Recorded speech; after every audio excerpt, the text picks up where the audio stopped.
Hello everyone. আজ আমি একটি বোকার মতন কাজ করলাম। হ্যাঁ, এখন যেই পেজটিতে আমি এই ছবিটি আঁকছি, সেই পেজটি হলো A3 সাইজের পেজ। তো এই পেজটি আমি দোকান থেকে কিনি এবং যখন কিনি তখন আমি বলি A3 সাইজের ১ সেট পেজ দিন। তারপর পেজ দিতেই আমি সেটিকে ব্যাগে ঢুকিয়ে বিল পে করে বাড়ি চলে আসি। আর ৪ দিন পর একটি পেজ বের করে আমি এই ছবিটি আঁকা শুরু করি।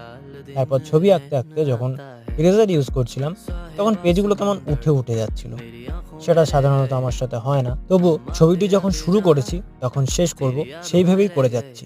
কিন্তু তখনই আমার হঠাৎ করে মাথায় আসলো, একটু চেক করা যাক অ্যাকচুয়ালি পেজটি কি চারকোল বা গ্রাফাইট পেন্সিলের জন্য নাকি ওয়াটার কালারের।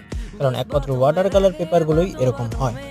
আর যেটা ভেবেছিলাম সেটাই, একটি ওয়াটার কালার পেপার, সেটাতে আমি চারকোল এবং গ্রাফাইট পেন্সিল দিয়ে ছবিটি কমপ্লিট করি।